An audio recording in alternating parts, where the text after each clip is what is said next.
Cinema समाज का आईना होती है। जो भी चीजें समाज में चल रही होती हैं, सिनेमा उसे ही दर्शाता है। हालांकि अभी बीच में सिनेमा ऐसा हो गया था जहां पर दर्शकों को सिर्फ और सिर्फ एंटरटेनमेंट के नाम पे भद्दे जोक्स और साथ ही साथ फूहड़ कॉमेडी दी जाती थी। लेकिन अब सिनेमा धीरे धीरे रिफॉर्म हो रहा है। 70 के दशक का सिनेमा फिर से वापस आ रहा है। गोविंद निहलानी जी और श्याम बेनेगल जी का सिनेमा फिर से वापस आ रहा है। और उस बात का सबसे बड़ा उदाहरण है दोस्तों, नो फादर्स इन कश्मीर को सेंसर बोर्ड के द्वारा पास कर देना और फाइनली फिल्म का रिलीज हो जाना। नमस्कार, मैं हूं राहुल भोज। स्वागत है आपका आपके फेवरेट चैनल में। बात करता हूं मैं नो फादर्स इन कश्मीर के बारे में। देखिए, जब आपने इस फिल्म का ट्रेलर देखा होगा आपको बहुत ज़्यादा इंट्रीगिंग लगा होगा। हालांकि इसमें एंटरटेनमेंट क्वोशंट अगर आप ढूंढ रहे होंगे तो आपको डर लगा होगा, बट अगर आप मैसेज के बेसिस पे जाएंगे, अगर आप एक तलाश के बेसिस पे जाएंगे तो ये फिल्म आपको काफ़ी ज़्यादा सोचने पर मजबूर कर देगी। Ashwin Kumar, the Oscar nominated director, इस फिल्म में बाकायदा उन्होंने एक्टिंग भी की है। एक ऐसी स्क्रिप्ट लेकर आते हैं जिसके बारे में आधी से ज़्यादा इंडिया को नहीं पता है। सबसे पहले आपको बताना चाहूंगा कि अगर आपने हैदर फिल्म देखी है विशाल भारद्वाज की, तो उसमें आपको एक वर्ड का इंट्रोडक्शन मिला था, डिसअपीयर्ड। ज़्यादातर कश्मीर में ये समस्या है, एक मुद्दा है, बेसिक मुद्दा है जो कि मैं आपके सामने खुल के रखना चाहता हूँ। कश्मीर में जो कश्मीरी है वहाँ पर वो डिसअपीयर्ड हो जाते हैं। उनके साथ क्या होता है क्या नहीं होता ये नहीं पता है।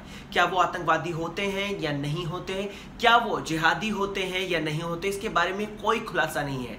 लेकिन 10,000 से भी ऊपर कश्मीरी महिलाएं या तो हाफ मैरिड हैं या फिर हाफ वो विडो।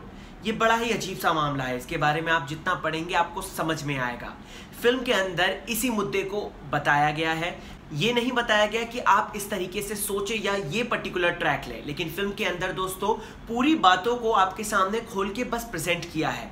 अब चुनना आपको है।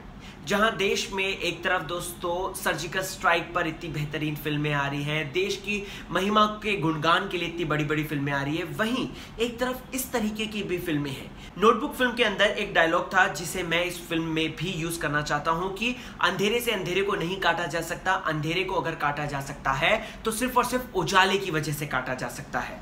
फिल्म में अगर आप एक मैसेज की बात करेंगे तो आपको क्लियर तरीके से मैसेज समझ में आ जाएगा कि क्या मैसेज देना चाहते हैं डायरेक्टर। फिल्म की कहानी आपको बताना चाहूंगा। एक 16 साल की लड़की है जिसका नाम है नूर, जो कि लंदन में रहती है बट इंडिया आती है और जाती है कश्मीर अपने ग्रैंड पेरेंट्स से मिलने। यहाँ पर उसको अपने पापा के बारे में कुछ सच्चाइयाँ पता चलती हैं।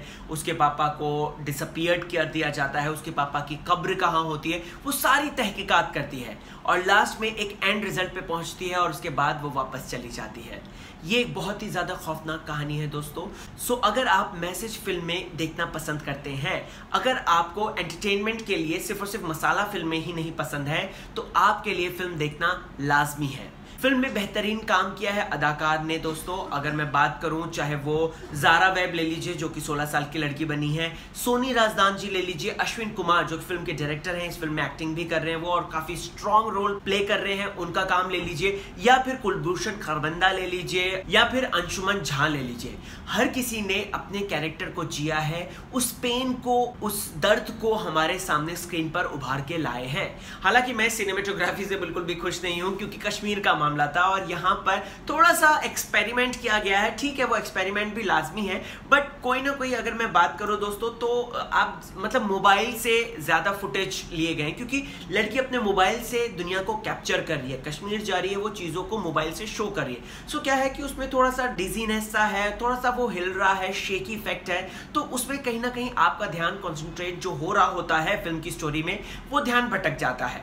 फिल्म की अगर मैं बात करूँ दोस्तों तो ये जो मीडियम ऑडियंस होती हैं उनके लिए कहीं ना कहीं एक हर्डल बनकर आएगी इस फिल्म की लैंग्वेज, जो कि 80% जो है इंग्लिश में बोली गई है। वहीं 10% इसमें हिंदी का इस्तेमाल किया गया है और 10% इसमें कश्मीरी का इस्तेमाल किया गया है। सो जो एक लेमैन की फिल्म होती है कहीं ना कहीं ये नहीं हो सकती है। बट अगर आप वो मुद्दा जानना चाहते हैं, डिसअपीयर्ड जो वर्ड आया था सामने, उसके बारे में आप और भी क्यूरियोसिटी रखते हैं तो आप इस फिल्म को देखिएगा, आपको पता चल जाएगा कि कश्मीर जिसे हम धरती का स्वर्ग कहते हैं, आज वहाँ की जिंदगी क्या है।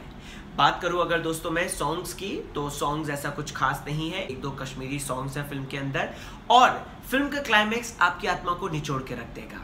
टोटल मिला के अगर आप मुझसे पूछेंगे कि फिल्म को आप कितने स्टार देंगे तो मैं 3 स्टार देना चाहूँगा, just because of the content of the film.